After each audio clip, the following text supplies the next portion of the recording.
नमस्कार दोस्तों, मेरा नाम है सौरभ और स्वागत है आपका मगध एजुकेशन में। पेरिस ओलंपिक के पहले दिन ने तो भारतीय एथलीट और भारतीय शूटर्स ने जरूर यहाँ पे निराश किया था, लेकिन दूसरे दिन से यहाँ पे मेडल लाकर भारत का जो मेडल लाने का जर्नी है उसका कह लीजिए कि श्री गणेश हो चुका है दोस्तों। तो भारत की ओर से जो पहला मेडल लाया गया है वो मनु भाकर के द्वारा लाया गया है। 10 मीटर का जो पिस्टल यहाँ पे इवेंट था दोस्तों, उसके अंदर इन्होंने ब्रॉन्ज मेडल हासिल किया है यहाँ पे। तो आज की इस वीडियो हम समझने की कोशिश करेंगे मनु भाकर के जर्नी के बारे में, और साथ में ये जो इवेंट हुआ था जिसमें ये 10 मीटर पिस्टल राउंड में यहाँ पे थर्ड पोजीशन पे आई दोस्तों।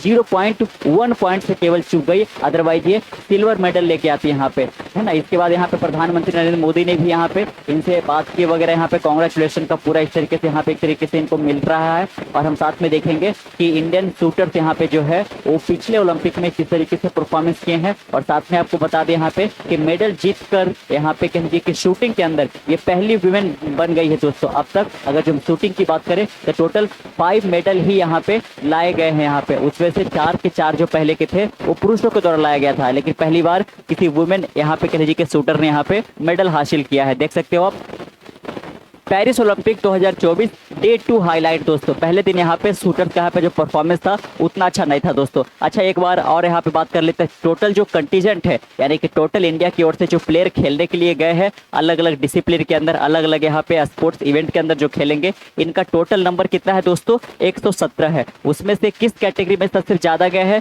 तो सबसे ज्यादा गए हैं एथलीट के अंदर, करीब करीब यहाँ पे 29। और उसके बाद जो सबसे ज्यादा यहाँ पे प्लेयर्स जो गए हैं वो शूटिंग के अंदर गए हैं दोस्तों, करीब करीब यहाँ पे 21 यहाँ पे। तो और भी यहाँ प्लेयर से उम्मीद है कि शूटिंग के अंदर मेडल लेके आ सकते हैं। बाकायदा आप देख सकते हो Manu Bhaker wins bronze in air pistol, becomes first Indian women shooter to claim an Olympic medal, है ना। ओलंपिक मेडल जीतने वाली ये पहली इंडियन वुमेन शूटर बन चुकी है दोस्तों। अच्छा, इनका कॉम्पिटिशन किनके साथ है यहाँ पे? तो बाकायदा पे यहाँ पे देख सकते हो कि जो मनु भाकर है वो तीसरे पायदान पे रही है और इनको ब्रॉन्ज मेडल हासिल हुआ है दोस्तों।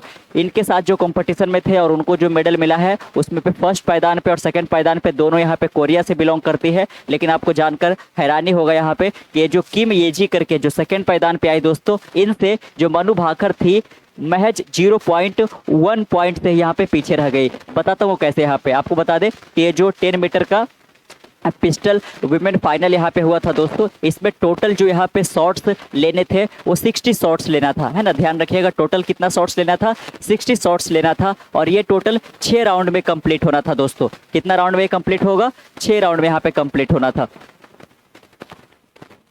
है ना। तो टोटल ये 6 राउंड में कंप्लीट होना था। टोटल 60 शॉट है, तो आप समझ गए होंगे कि एक राउंड में कितना शॉट्स लेना था। तो 10 शॉट्स लेना था यहाँ पे। तो पहले राउंड में, दूसरे राउंड में, तीसरे राउंड में, चौथे, पांचवें राउंड तक यहाँ पे जो मनु भाकर थी वो सेकंड पे चल रही थी दोस्तों। लेकिन छठे राउंड में यहाँ पे क्या हुआ कि 0.1 पॉइंट से केवल यहाँ पे, है ना, जैसे कि आपने ये देखा होगा। तो इसके अंदर अलग अलग यहाँ पे इस तरीके से पॉइंट बने हुए होते हैं। तो लास्ट में जाकर यहाँ पे केवल मनु भाकर चूक जाती है 0.1 से, है ना। तो लास्ट वाला जो राउंड यहाँ पे हुआ, यानी कि जो 60th यहाँ पे शॉट्स ले रहा था, वहां पे जाकर थोड़ा सा मिस्टेक हो गया। अदरवाइज मनु भाकर यहाँ पे सिल्वर मेडल जरूर लेकर आते दोस्तों। लेकिन आप नाम देख सकते हो कि जो पहले पायदान पे रही जिनको गोल्ड मेडल हासिल हुआ वो ये जीन करके है। दूसरे पायदान पे अगेन कोरिया से है किम येजी करके, और तीसरे पायदान पे मनु भाकर रही। और यही 0.1 जो यहाँ पे पॉइंट है, अगर जो मिल जाता तो ये सेकंड मेडल पे आ जाती है और सिल्वर से यहाँ पे कह लीजिए कि शुरुआत होता दोस्तों इंडिया के लिए यहाँ पे मेडल के रूप में। चलिए अब यहाँ पे देख सकते हैं कि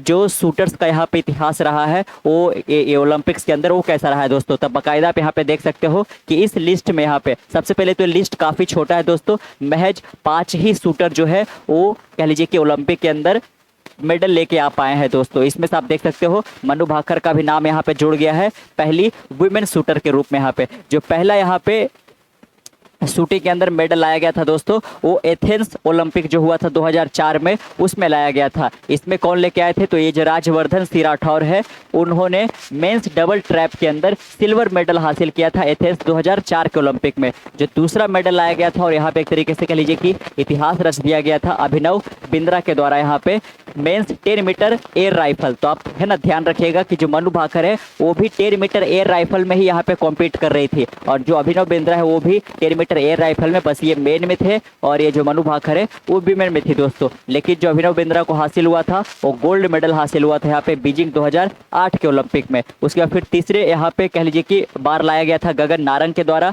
मेंस 10 मीटर एयर राइफल में, तो ये भी 10 मीटर एयर राइफल में इनको ब्रॉन्ज मेडल हासिल हुआ था लंदन 2012 ओलंपिक में। उसके बाद आते हैं विजय कुमार जो कि men's 25 meter rapid fire pistol में सिल्वर मेडल इन्होंने लाया था लंदन 2012 के ओलंपिक में ही। और फिर आप देख सकते हो यहाँ पे कि इस सीरीज में एक और नाम जुड़ गया है मनु भाकर के, जो कि यहाँ पे एकमात्र विमेन यहाँ पे शूटर बन चुके हैं दोस्तों। और इस प्रकार इस तरीके से इन्होंने इतिहास रच दिया है, ब्रॉन्ज मेडल हासिल किया है पेरिस 2024 के ओलंपिक में। इसके पहले वाला जो ओलंपिक हुआ था जो कि 2020 में होना था, लेकिन यहाँ पे कोविड पैंडेमिक के कारण 2021 में हुआ था दोस्तों टोक्यो ओलंपिक। तो टोक्यो ओलंपिक में भी मनु भाकर काफ़ी अच्छा परफॉर्म कर रही थी यहाँ पे, लेकिन फाइनल राउंड में जाकर इनका कह लीजिए कि पिस्टल में कुछ गड़बड़ी होने के कारण इन्होंने किसी भी प्रकार का कोई मेडल हासिल नहीं किया था। इसीलिए यहाँ पे कह लीजिए कि थोड़ा तो निराश जरूर हुई थी, लेकिन जो इनका कमबैक रहा है सेटबैक से काफ़ी स्ट्रांगली यहाँ पे रहा है, और इस वाले यहाँ पे इन्होंने इसको साबित भी कर दिया दोस्तों। अगर जो मनु भाकर की उम्र की बात करें तो ये महज अभी 22 साल की है, यानी कि अगले ओलंपिक में भी इनसे काफ़ी ज़्यादा अब उम्मीदें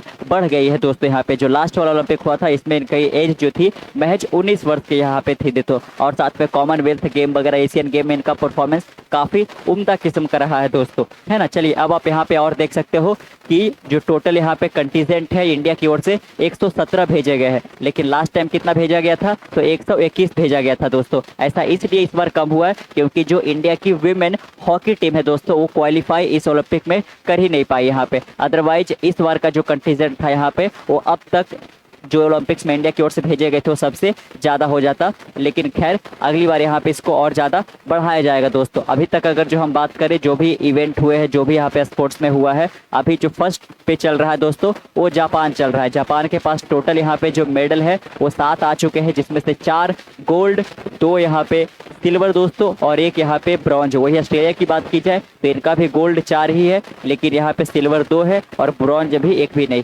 यूनाइटेड स्टेट्स की बात करें तो तीसरे पायदान पे है, तो आप देख सकते हो यहाँ पे 3 मेडल। लेकिन यहाँ पे गौर करने वाली बात यहाँ पे ये है कि आप देख सकते हो कि टोटल अगर जो मेडल के लिस्ट में यहाँ पे देखें कि सबसे ज़्यादा मेडल किनके द्वारा लाया गया है तो अमेरिका के द्वारा लाया गया है 12, लेकिन फिर भी अमेरिका को किस पायदान पे रखा गया है दोस्तों तो तीसरे पायदान पे रखा गया है। ऐसा इसलिए यहाँ पे ये जो मेडल का टैली होता है, ये जो रैंकिंग दिया जाता है दोस्तों, वो कौन यहाँ पे टीम जो है गोल्ड मेडल कितना लेकर आई है इस पे डिसाइड किया जाता है, नहीं कि टोटल मेडल उनके पास कितना गया है। तो अगर जो कोई टीम जो है एक भी ब्रॉन्ज मेडल और एक भी सिल्वर मेडल नहीं लेके आती है, लेकिन सबसे ज़्यादा गोल्ड मेडल लेके आती है, तो इस टैली में सबसे ऊंचा जो पायदान होगा वो उन्हीं का होगा दोस्तों। तो आपने इस वीडियो में यही जाना यहाँ पे कि जो दूसरे दिन का हाईलाइट रहा है इंडिया की ओर से, उसमें यहाँ पे जो मनु भाकर है उन्होंने ब्रॉन्ज मेडल लाकर यहाँ पे एक तरीके से भारत का नाम काफ़ी ज़्यादा रोशन किया है दोस्तों। और इनसे काफ़ी ज़्यादा उम्मीदें भी लगाई जा रही थी कि जरूर यहाँ पे, क्योंकि लास्ट वाले में तो इनका पिस्टल में खराबी आ गया था कि इस बार अच्छा परफॉर्म करेंगे, और ये बाकायदा इन्होंने किया भी। वो बस 0.1 पॉइंट यहाँ पे मिस्टेक हो गया, अदरवाइज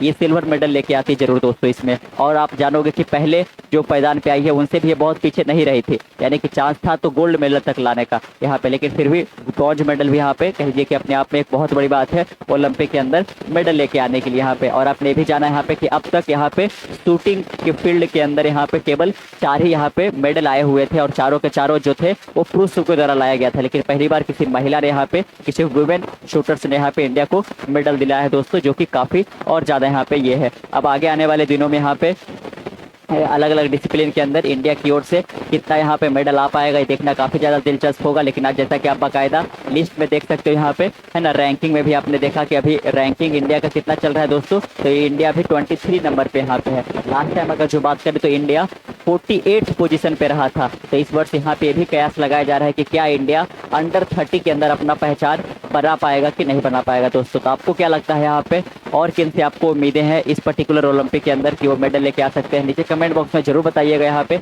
मिलते हैं एक नई वीडियो के साथ, अब तक के लिए keep learning keep growing. Next one, bye bye.